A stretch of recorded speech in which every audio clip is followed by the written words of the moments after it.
Amém. Boa noite, meus irmãos. Louvado seja Deus pelo privilégio de estarmos reunidos como igreja, de poder aprender da palavra do Senhor, de podermos ouvir a voz do Senhor através da sua palavra. Podemos também nos reunir como igreja para louvá-lo. Como é bom nos reunir como igreja.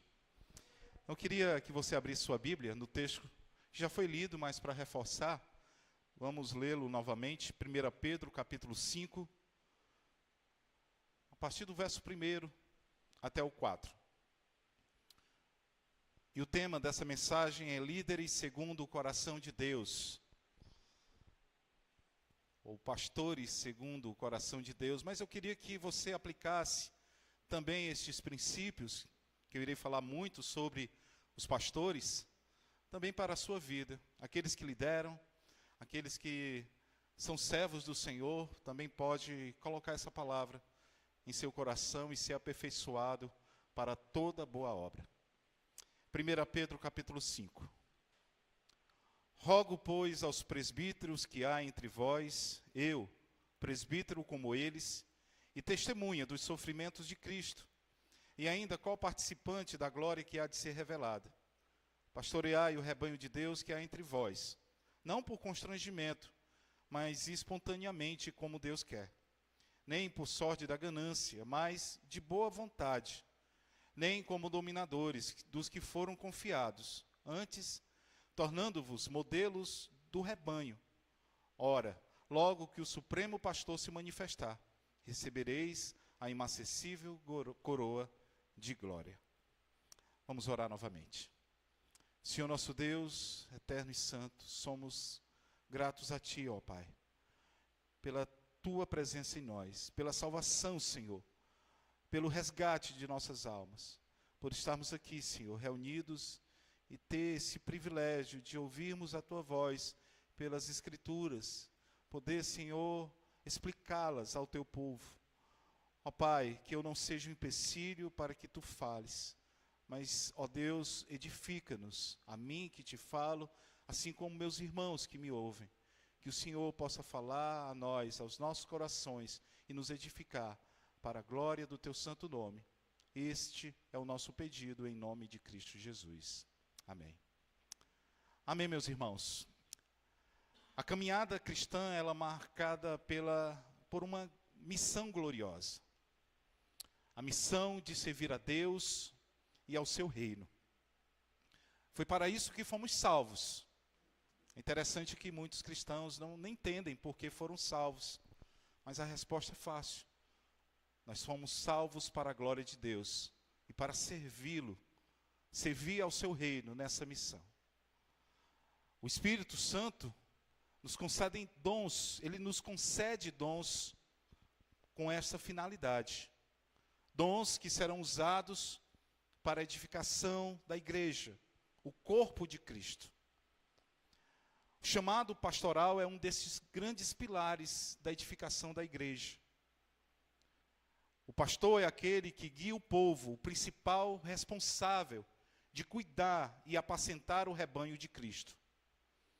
Homens que são separados por Deus para cumprir com essa missão gloriosa, cuidar aqui na terra das ovelhas do bom pastor.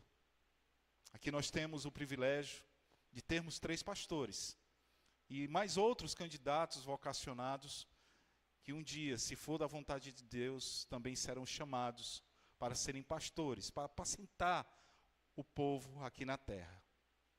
Assim como é dito lá em Atos, capítulo 20 e 28, atendei por vós e por todo o rebanho, sobre o qual o Espírito Santo vos constituiu bispos, para pastoreardes a igreja de Deus, a qual ele comprou com seu próprio sangue.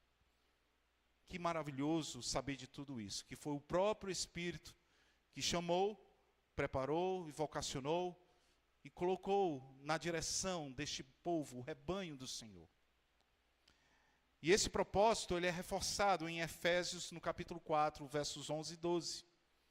E ele mesmo concedeu, uns para apóstolos, outros para profetas, outros para evangelistas e outros para pastores e mestres, com vista no aperfeiçoamento dos santos para o desempenho do seu serviço para a edificação do corpo de Cristo. Então, segundo esses textos, é Deus que concede pastores. E o objetivo é claro, para o aperfeiçoamento, a edificação da igreja e para o desempenho do nosso serviço para com o Senhor. E é isso que Pedro irá reforçar nessa última parte de sua carta. A mensagem principal de Pedro já havia sido concluída no final do capítulo 4. Nós estamos agora adentrando no capítulo 5. Ao longo da carta de Pedro, ele falou muito sobre perseguição, sobre o sofrimento, em um contexto onde Nero estava perseguindo os crentes. O epicentro da perseguição, a cidade de Roma. É exatamente nessa cidade, em Roma, que Pedro vai escrever esta carta. Endereçada agora a irmãos que estão habitando na região da Ásia Menor, nas 5 províncias que são descritas ali no capítulo 1, verso 1. Então, Pedro, ele dirige esses aconselhamentos, essa edificação, a exortação ao povo de Deus, para que vivam a sua vida, tendo Cristo como exemplo maior daquele que foi perseguido, mas cumpriu fielmente a vontade do Pai. E essa palavra também é para nós. Talvez não passamos as perseguições que são descritas ao longo dessa carta, mas aqueles que são perseguidos é porque estão levando, conduzindo a palavra da forma como Deus quer. E que venhamos, assim, trilhar esse bom caminho. Então Pedro, ele finaliza o capítulo 4 e agora começa as suas considerações finais. E o último capítulo consiste em admoestar, que significa corrigir, exortar os irmãos e dar as suas últimas palavras. Concluindo, portanto, a sua carta, Pedro se dirige agora aos pastores. E ele diz assim, acompanhe comigo o verso 1 novamente. Rogo, pois, aos presbíteros que há entre vós, eu, presbítero como eles e testemunha dos sofrimentos de Cristo, e ainda co-participante da glória que há de ser revelada. Então, primeiramente, o autor se dirige ao grupo que lidera essas comunidades cristãs. Comunidades, como já disse, localizadas na região da Ásia Menor. Lá no capítulo 1, verso 1, diz: Pedro, apóstolo de Jesus Cristo, aos eleitos, que são forasteiros da dispersão. E aí ele diz o nome das localidades: no Ponto, Galácia, Capadócia, Ásia e Bitínia. Ao todo, 5 províncias localizadas na região da Ásia Menor. E aqui vale uma ressalva, meus irmãos. Não era porque ele está destinando esse comentário final aos pastores que se tratam de 5 pastores apenas. Não, poderiam ter mais de 5 pastores. Nós não sabemos e isso não é uma informação relevante, na verdade. Mas acerca disso, eu gostaria de abrir um parênteses. E para a gente poder entender um pouco acerca disso, sobre essa chamada de Deus a estes homens. Nós precisamos entender que é Deus que separa homens para o serviço pastoral, como já vimos. É o Espírito Santo que concede dons e chama através do seu Santo Espírito. E o papel da igreja é reconhecê-los. Na medida que Deus irá concedendo estes dons, cabe à igreja examinar e olhar para esses candidatos que servem à igreja, e na medida em que esse dom é evidenciado, a igreja possa reconhecê-los. Muitas igrejas acabam cometendo o erro em limitar este processo, tanto na escolha de pastores como na escolha de diáconos, por avaliarem que já possuem pastores demais, diáconos demais. Mas o ponto, meus irmãos, é que não devemos limitar algo que o próprio Deus está fazendo. Ele concede dons aos homens para um fim proveitoso. É isso que a palavra nos diz. Alguns destes pastores irão fincar âncoras nas suas igrejas locais. mas outros serão encaminhados, serão enviados. Terá regiões onde há necessidades. Nós sabemos que existem regiões onde há necessidade de novos líderes, de pastores. E eles serão enviados também para essas localidades. Nós não sabemos dos propósitos de Deus. O papel da igreja é avaliar os candidatos. Algo importante e que exige tempo, aproximação e cuidado. E a igreja deve consagrar todos aqueles que forem experimentados e aprovados. As Escrituras nos ensinam a fazer isso. E aí, na medida em que a igreja cresce, é natural que também aumente os seus trabalhadores. Em que o Senhor ali chama mais pessoas para contribuir para o seu avanço espiritual, esse avanço espiritual de toda a igreja. Então eu fecho aqui esse parêntese. Um outro ponto importante é quanto ao termo que Pedro utiliza. Ele utiliza a expressão presbíteros. Então, algumas igrejas separam presbíteros de pastores. Acham que são diferentes, mas na verdade são sinônimos. As Escrituras colocam como palavras que são ali sinônimas. Ela possui o mesmo sentido. Tanto pastores, quanto presbíteros, como bispos, são utilizados nesse mesmo entendimento, nessa mesma sentido. Homens capacitados por Deus para cuidar espiritualmente do rebanho do Senhor. Então Pedro volta a sua atenção para aqueles que ocupam um lugar de liderança na igreja. Os presbíteros, os pastores. E é interessante que ele próprio se declara como um presbítero. Assim como vocês são, dirigindo aos presbíteros, ele diz, eu também o sou. E é isso que nós percebemos, meus irmãos, ao longo das suas cartas, ao longo das declarações no livro de Atos, ao longo do próprio Evangelho. Nós percebemos esse cuidado, este zelo que Pedro tem com o rebanho do Senhor. E nós podemos aprender também um pouco da vida de Pedro, como um pastor deve desenvolver o seu trabalho, a sua chamada pastoral. Através da vida de Pedro, nós percebemos que ele é um homem que se importa com a igreja.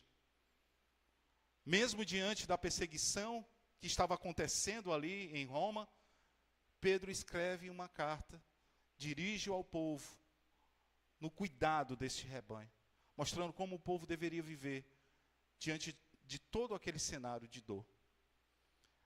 Mas Pedro é alguém que está alimentando também os pastores, que está cuidando dessas comunidades, que está também cuidando da igreja ali, na cidade de Roma. Que mesmo sob ameaças, ele não deixou de ensinar o povo de Deus. Quantos dos nossos pastores que são enviados e passam a ser perseguidos em muitas localidades no interior do estado, em outros estados ou em outras nações. Mas mesmo assim os pastores estão lá, pregando o evangelho. Eles não estão voltando atrás, apesar de todo o sofrimento. Pedro é também alguém que anunciava fielmente quem era Jesus. Ele declarava Jesus como Filho de Deus, como alguém digno de ser imitado por todos nós, os seus seguidores. Pedro também é um pastor que admoesta, que exorta os crentes a viverem vidas santas mesmo diante das adversidades, dos sofrimentos e diante das lutas. Pedro também é um pastor que exalta as Escrituras como palavra de Deus. Ele faz muito bem isso na segunda carta. Mas ao longo de sua vida, ele exalta as Escrituras como única verdade e revelação da parte do Senhor. Ele também é um pastor que procura proteger o rebanho dos falsos mestres, revelando quem eles são, mas revelando também aquilo que Deus tem preparado para cada um deles.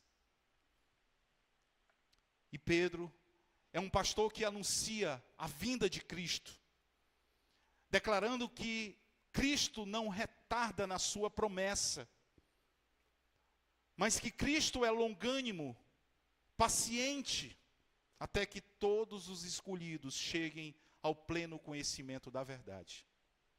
Então, podemos sim testificar e dizer, Pedro é um pastor. E essa declaração dele é justa. Porque é assim que um pastor deve viver. Além de presbítero, Pedro também se declara como testemunha dos sofrimentos de Cristo. E acerca disso nós temos duas verdades. A primeira verdade é que ele foi testemunha no sentido de alguém que viu. Ele olhou como testemunha ocular os fatos. Ele viu as perseguições e os sofrimentos na vida de Cristo, o seu martírio, as suas lutas. Pedro acompanhou com seus próprios olhos. E a segunda é que Pedro é uma testemunha como nós, que testemunhamos aos outros toda a obra de Cristo, assim como foi declarado agora. Você sabe que Cristo morreu, você sabe que Cristo ressuscitou. Pedro também é alguém que sabe, testemunha acerca disso, bem como nós também. Nós sabemos do plano de Cristo para a humanidade, o plano de Deus para todos os homens. Mas Pedro também se declara como coparticipante da glória que há de ser revelada. E aqui temos uma relação natural entre os sofrimentos de Cristo, sofrer por causa de Cristo, e a glória futura do cristão. E aí sobre isso Pedro já havia escrito no capítulo 4, verso 13. Olha o que ele diz: alegrai-vos na medida em que sois coparticipantes dos sofrimentos de Cristo, para que também na revelação de sua glória vos alegreis exultando. E aqui é o mesmo sentido do capítulo 5. Se sofremos neste mundo por causa do nome de Jesus, se sofremos, se somos perseguidos por causa do Evangelho, nós devemos nos alegrar por isso. Isso é uma prova que o Espírito Santo, o Espírito de Deus, está em nós. E nós devemos nos maravilhar com tudo isso. Porque no futuro, meus irmãos, experimentaremos uma glória que há de ser revelada. E em certa medida, nós já experimentamos os benefícios dessa glória. Nós temos o privilégio de servir ao Senhor. Nós temos o privilégio de nos aproximar dEle diariamente, em oração, em meditação das Escrituras. Nós temos o privilégio de fazer parte de uma comunidade, onde os irmãos se ajudam, onde os irmãos se alegram juntos, onde os irmãos choram juntos. Nós já passamos, em uma certa medida, a experimentar os benefícios dessa glória. Mas Pedro agora anima os presbíteros, os fazendo lembrar dessas promessas. Eles são assim mencionados, assim como todo o rebanho também é mencionado, que nós somos herdeiros dessas glórias futuras, que há de ser revelada. Nós iremos participar de toda essa glória. E eu gostaria que você refletisse sobre essas promessas que foram dadas para todos nós. Podemos pensar como um atleta, um corredor, que ele participa daquela prova, daquela corrida, e ao vencer, ele recebe a glória dos homens. Ele se sente feliz, vitorioso. Naquele momento é gratificante. Como é bom vencer. Como é bom, como é maravilhoso. Mas na corrida seguinte, se ele perde, toda aquela glória ela vai embora. Tudo é deixado de lado. Tudo é esquecido. Do mesmo modo é a aparência física. A aparência da juventude, mas logo vem as rugas. A velhice chega. Aquela beleza, aquela glória da juventude, a beleza, ela acaba deixando um pouco. Já não existe tanta glória. O que eu quero dizer com isso, meus irmãos, é que toda a glória que temos a receber nesse mundo é passageira. Mas o Senhor, a palavra de Deus, ela nos revela uma glória que é celestial. uma glória que é divina, uma glória que é eterna. Um dia todos nós veremos Cristo face a face. Você já parou para pensar nisso? E que quando este dia chegar, não é para nos julgar. Se você é um crente salvo, esse dia não é de julgamento na tua vida. Mas se você não está firmado em Cristo, eu quero te dizer que este dia será sim um dia terrível de terror. O dia do Senhor será um dia de trevas na tua vida. Mas aqueles que o Senhor prometeu, aqueles que se declaram como crentes, que vivem para a glória do Senhor, que vivem sua vida a se dedicar ao seu reino, existe uma glória que foi prometida a todos aqueles que creem no nome santo do Senhor Jesus. Nós seremos recebidos, todos os salvos serão recebidos por um Pai amoroso, recebendo os seus filhos. Ele é o mesmo Deus que receberá da mão dos nossos pastores o rebanho. Veja que privilégio. Pastor Sandro, pastor Clesiano, pastor Vladimir. Vocês entregarão nas mãos do Senhor as ovelhas do bom pastor. Eu gostaria que você pensasse em tudo isso. Essa glória que está prometida para todos aqueles que perseveram. Verso 2: pastoreai o rebanho de Deus que há entre vós, não por constrangimento, mas espontaneamente como Deus quer, nem por sorte da ganância, mas de boa vontade. E aqui vem o início de algumas exortações. E aí ele diz, presbíteros, resumindo, presbíteros, pastoreiem o rebanho de Deus. Pastores, pastoreiem o rebanho de Deus. E é interessante que foi exatamente isso que Jesus disse várias vezes para Pedro. E eu queria que você abrisse lá o texto comigo, em João capítulo 21, dos versos 15 ao 17.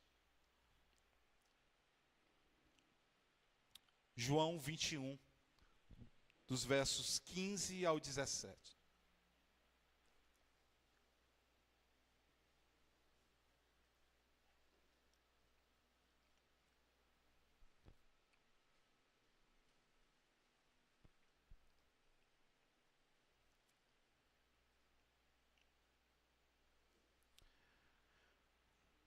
Nos diz assim: depois de terem comido, perguntou Jesus a Simão Pedro: Simão, filho de João, amas-me mais do que estes outros? Ele respondeu: sim, Senhor, tu sabes que te amo. Ele lhe disse: apacenta os meus cordeiros. Veja a resposta que Jesus dá: apacenta os meus cordeiros. Tornou a perguntar-lhe pela segunda vez: Simão, filho de João, tu me amas? Ele lhe respondeu: sim, Senhor, tu sabes que te amo. Disse-lhe Jesus: pastorei as minhas ovelhas. Pela terceira vez, Jesus lhe perguntou: Simão, filho de João, tu me amas? Pedro entristeceu-se por ele ter lhe dito pela terceira vez: tu me amas? E respondeu-lhe: Senhor, tu sabes de todas as coisas. Tu sabes que eu te amo. Jesus lhe disse: apacenta as minhas ovelhas. Então este é o cuidado que Deus quer daqueles que vivem para o reino de Deus. É isso que o Senhor requer de nós. É isso que Ele requer dos seus pastores. A forma como demonstramos amar a Jesus é cuidando uns dos outros, é servindo uns aos outros. E veja, meus irmãos, que é exatamente isso que Pedro está transmitindo aos seus pastores. É o mesmo ensino que ele ensina agora à igreja. É o mesmo princípio que ele ensina para nós, que o Senhor nos ensina. Pastoreai o rebanho de Deus que há entre vós, sejam pastores de Deus. E eu estendo aqui a palavra aos discipuladores, pastoreie aqueles a quem está sob o seu cuidado. Os pais, as mães, pastoreiem seus filhos. Homens, pastoreiem os seus lares. Ajude a comunidade a crescer, a amadurecer, aos conselheiros bíblicos. Se esforcem no cuidado, para que o nome de Deus seja exaltado, proclamado, onde as pessoas vejam uma comunidade crescendo solidamente, sendo edificada por meio das Escrituras, da edificação mútua, contribuindo para o avanço do reino de Deus no mundo. É interessante essa ilustração de pastores cuidando de um rebanho, porque é isso que Jesus declara ao longo dos evangelhos. Ele se declara como o bom pastor. E nós, a comunidade, é o rebanho desse grande pasto do Senhor. Nós somos o rebanho das ovelhas. Nós somos essas ovelhas do seu rebanho. Pedro ensina aos pastores, cuidem do rebanho de Deus. Façam isso por meio da doutrina, por meio da disciplina. Falando desse cuidado, as Escrituras também mostram que os pastores devem também cuidar de suas próprias vidas, cuidar de suas famílias, porque fazendo assim eles estarão aptos também para cuidar dos demais. Em Atos, capítulo 20, verso 28, diz: cuidem de vocês mesmos e de todo o rebanho sobre o qual o Espírito Santo os designou como bispos, para pastoreardes a igreja de Deus que ele comprou com seu próprio sangue. Cuidem de vocês. Todos os pastores devem ter cuidado pela sua própria vida, zelar com dedicação pelo cuidado da sua família. Porque fazendo assim, eles estarão aptos para cuidar de todo o rebanho ao qual Deus confiou em suas mãos. O apóstolo Paulo ainda complementa no verso 29. Olha, veja o que ele diz. Além do cuidado que um pastor deve ter pela sua própria vida, da sua própria alma, o pastor deve cuidar também da sua casa, da sua família, da sua esposa, de seus filhos. Deve também cuidar da igreja. Apenas isso? Não. Olha as palavras de Paulo, que ele diz: sei que, depois da minha partida, lobos ferozes penetrarão no meio de vocês e não pouparão o rebanho.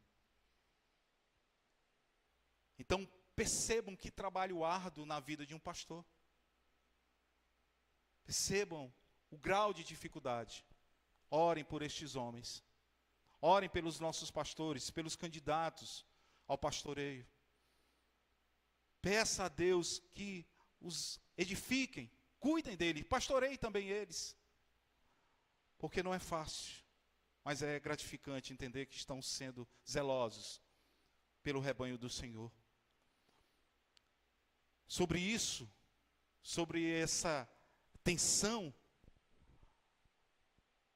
João Calvino disse: o pastor tem duas vozes, uma para reunir as ovelhas e outra para afastar os lobos. As Escrituras fornecem os meios para ele fazer ambas as coisas. Portanto, o papel de um pastor é cuidar e proteger. E aí Pedro dá uma série de instruções aos pastores sobre como eles devem agir com a igreja. E agora ele vai fazer um paralelo. De um lado, a forma negativa, a forma como eles não deveriam agir. E logo na sequência, na resposta, ele já mostra como eles devem agir, como agirão. Então temos o primeiro ponto: pastoreai o rebanho de Deus. E aí ele diz: não por constrangimento, mas espontaneamente, como Deus quer. Aqui, constrangimento significa não faça por obrigação. Não porque você tem que fazer. Ah, eu fui chamado para ser um pastor e agora eu tenho que cuidar. Não, não é por constrangimento. Não é porque você é cobrado a fazer, mas porque você deseja fazer isso. E aí você faz de forma espontânea, você faz com alegria. Assim como diz o texto. Mas, irmão Alex, essa palavra agora é só para os 3 pastores e os candidatos? Não. Você que cuida, que discipula, que aconselha, você que ensina nas classes, é professor, você que é casado, você que é solteiro, você tem um campo missionário aí na sua frente, para fazer exatamente assim.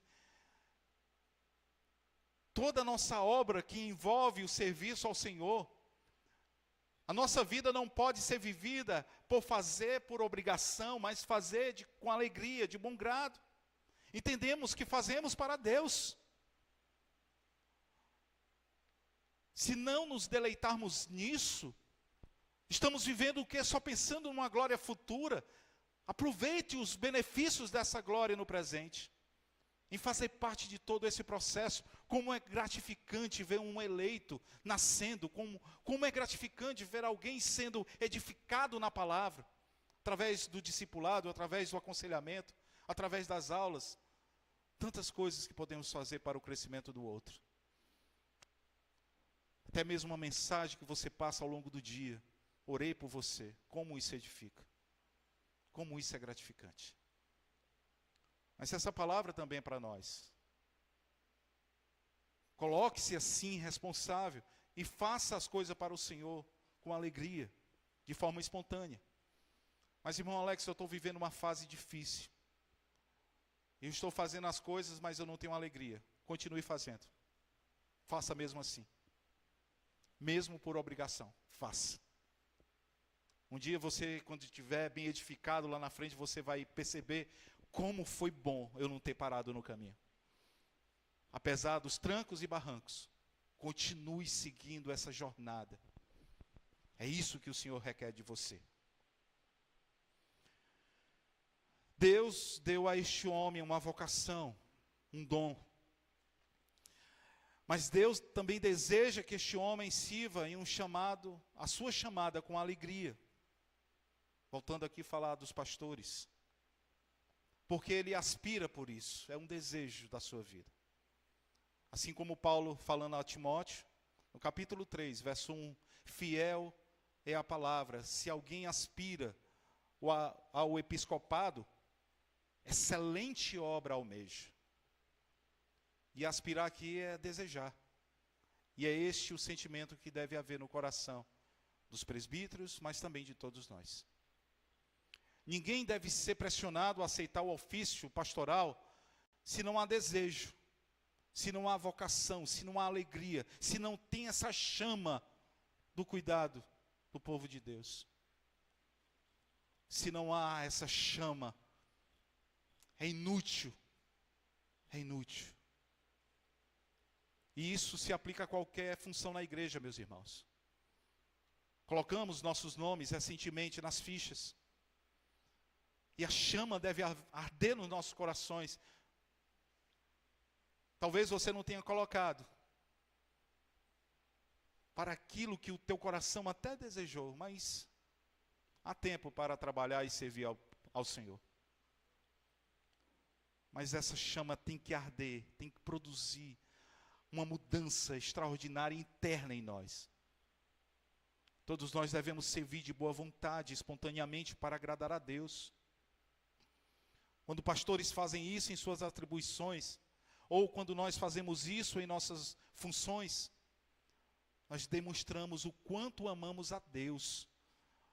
É isso que justamente Cristo pergunta a Pedro: tu me amas? Me amas? Eu te amo, Senhor. Pois cuida das minhas ovelhas. Você tem dito ao Senhor: Senhor, eu te amo. O que Ele te pede? Cuidem uns dos outros.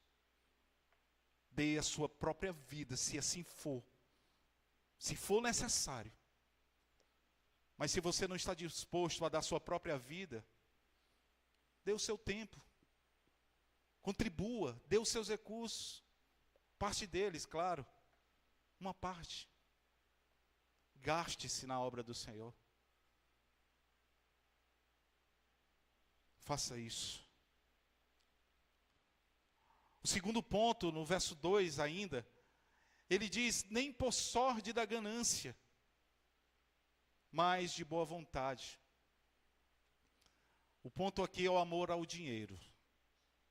Todo pastor deve ter em vista a glória de Deus. Deve ter em vista o bem das ovelhas, em vez de olhar para a obra de Deus visando o lucro. A igreja não é uma empresa. Os pastores não são os donos dessas igrejas. E infelizmente isso não acontece na maioria das vezes, meus irmãos. Nós sabemos disso. Principalmente nas igrejas neopentecostais, pentecostais, onde o líder, o pastor, o bispo, o apóstolo, sei lá o nome que dão, eles se acham ali donos de tudo. E usam muitas vezes do púlpito para mandar indiretas, para atacar. Mas eles acabam promovendo um desserviço para o reino de Deus. E um dia, o pastor das ovelhas irá cobrar de cada um deles. Paulo já havia dito em 1 Timóteo 3,3 que o presbítero ele não pode ser avarento. E aqui a avareza não é apenas algo relacionado a não ter generosidade, mas aquele que é apegado ao dinheiro de forma excessiva. Em Tito 1,7, Paulo também diz que o pastor não pode ser cobiçoso e de torpe ganância. A recompensa financeira jamais deve ser a motivação daquele que almeja o pastorado. E aí, este é o perigo da cobiça, da ganância. E também é um grave pecado contra Deus, que é o dono da igreja. O que deve motivar o coração de um pastor é o amor às almas, é o amor ao rebanho, o amor a Deus. Mas aqui nós temos também uma questão importante.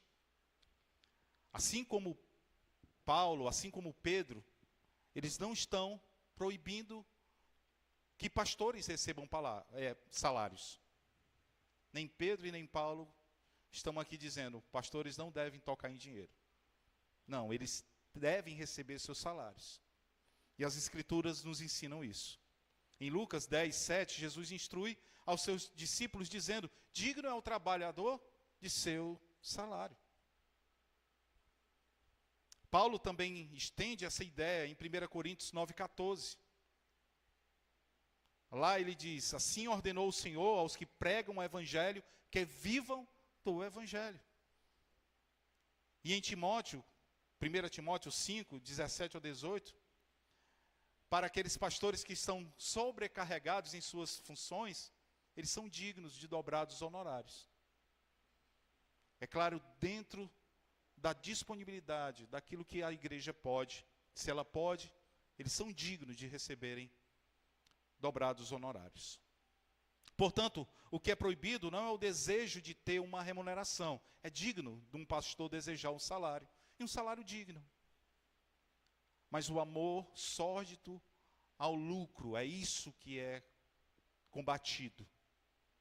Por isso Pedro diz aos presbíteros, para não serem gananciosos, mas eles devem ser ansiosos agora em quê? Em servir.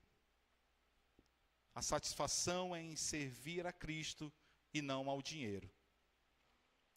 Terceiro ponto, nem como dominadores dos que foram confiados, antes tornando-vos modelos do rebanho.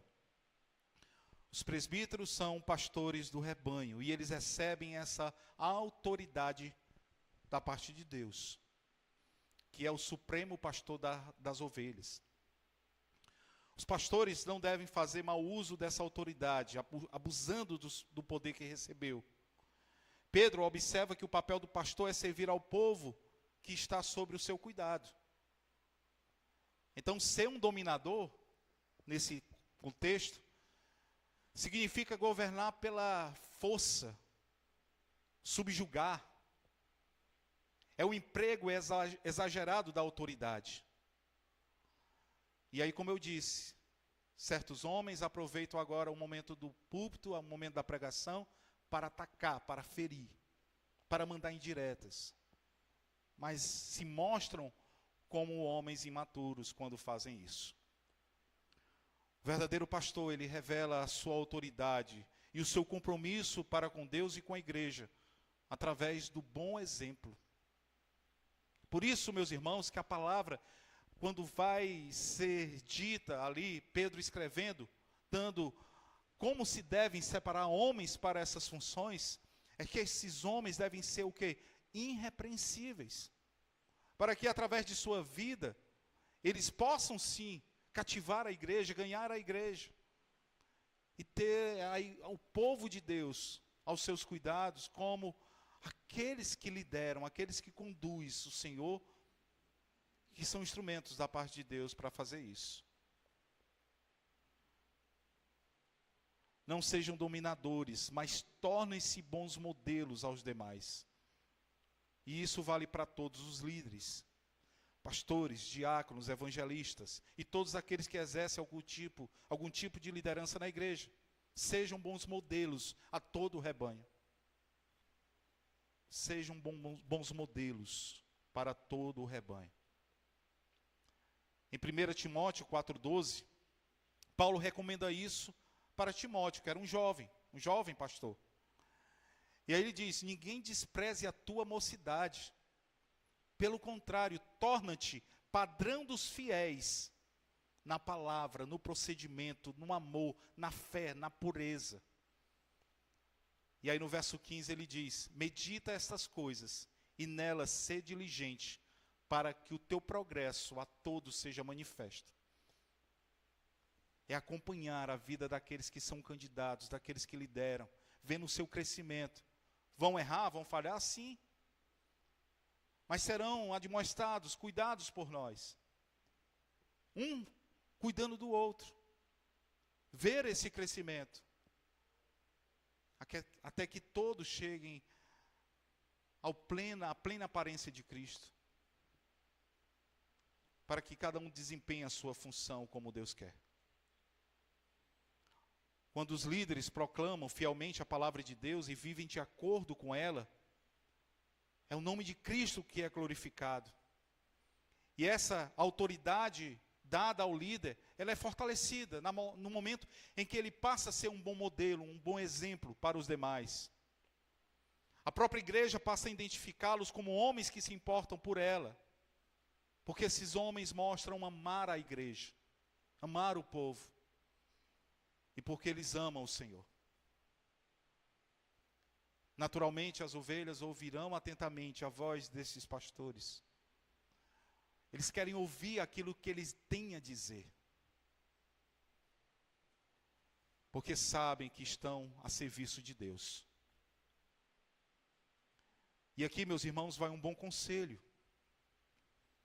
Como igreja, é importante acompanhá-los, ajudá-los nesse processo. Como eu já disse, tanto na vida dos nossos atuais pastores, como nos candidatos, naqueles que se sentem chamados e vocacionados a essa missão tão gloriosa. Orem por eles, os auxiliem em suas lutas, em seus dilemas. Se aproximem não apenas para ouvi-los, mas para ajudá-los também. Façam isso. E o último verso 4. Ora, logo que o Supremo Pastor se manifestar, recebereis a inacessível coroa de glória. Aos pastores, Pedro não promete nenhuma recompensa terrena, mas ele instrui a olharem para além do mundo vindouro, para além do mundo presente, aliás, para o mundo vindouro. Todos os pastores possuem sobre si um supremo pastor, que é o primeiro e o maior pastor. Jesus é o supremo pastor da igreja. A igreja pertence a ele. Pedro diz aos seus leitores que o supremo pastor voltará um dia. E quando esse dia chegar, ele trará consigo suas recompensas. Supremo pastor olhará para os seus copastores. E ele tem algo prometido a cada um deles. A coroa da glória. Uma coroa incorruptível. Paulo, falando aos Coríntios, disse: todo atleta corre para alcançar uma coroa corruptível. Nós, porém, a incorruptível. Mas é claro, meus irmãos, que todo serviço que é feito para Deus não é feito pensando nessa recompensa. Pois a maior recompensa que o cristão pode desejar é o próprio Deus. Você já pensou nisso? Mas por escolhas que estão nele próprio, por escolhas que estão unicamente nele, ele decidiu que será assim. Dar uma coroa incorruptível a todos os seus fiéis, a todos que servem ao seu reino.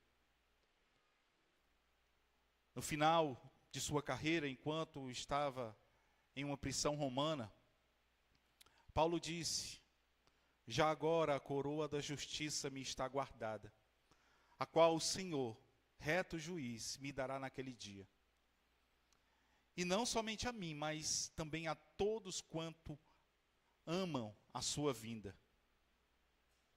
Que promessa maravilhosa, meus irmãos. Essa coroa prometida pelo Senhor. Essa glória prometida. E nós sabemos, meus irmãos, que a caminhada neste mundo não é fácil. Pedro está escrevendo para irmãos perseguidos, a uma igreja perseguida, a pastores perseguidos.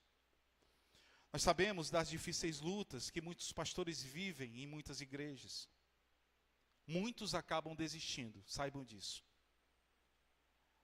Tiago, em sua carta, nos anima, dizendo: bem-aventurado o homem que suporta com perseverança a provação, porque depois de ter sido aprovado, receberá a coroa da vida, a qual o Senhor prometeu aos que o amam. Oh, meus irmãos, nós nos deparamos com esse comovente contraste. O Senhor é o supremo pastor. Cristo é o supremo pastor. E agora ele fala aos seus pastores. Ele fala para nós, igreja do Senhor. Enquanto naquele dia Cristo recebia uma coroa de espinhos, não é isso que ele promete para nós. Ele não está prometendo aqui coroas de espinho aos seus seguidores. Ele está prometendo uma coroa de glória. E um dia, quando estivermos na glória, nesse grande dia, onde ele irá galardoar todos aqueles que o amam, nós iremos lançar nossas coroas aos pés de Cristo, porque ele é digno de toda a honra, de toda a glória. É isso que faremos naquele grande dia. Eu quero que você pense nisso. Eu quero que você examine a forma como você tem servido a esse Deus. As motivações de seu coração. Por que eu desejo o que eu desejo, Senhor? Existem ricas promessas, meus irmãos. Mas no fim, toda a glória é dada a esse Deus todo glorioso. Jesus é aquele que saiu vitorioso da cruz e compartilha da sua vitória com os seus seguidores. E para finalizar, eu gostaria de recitar o comentário do teólogo Warren Wiersbe, que ele diz assim: hoje, um obreiro cristão pode trabalhar visando vários tipos de recompensa. Alguns se empenham para construir impérios pessoais, enquanto outros se esforçam para receber o louvor dos homens. Outros ainda desejam ser promovidos de cargos dentro da denominação.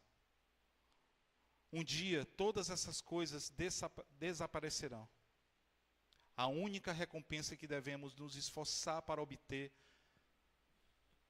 é o muito bem do nosso Salvador e a coroa incorruptível da glória que acompanha esse louvor. Que alegria enorme será colocar essa coroa aos pés do Senhor. e reconhecer que tudo o que fizemos foi por sua graça e poder e para a glória do seu santo nome. Amém? Vamos orar mais uma vez.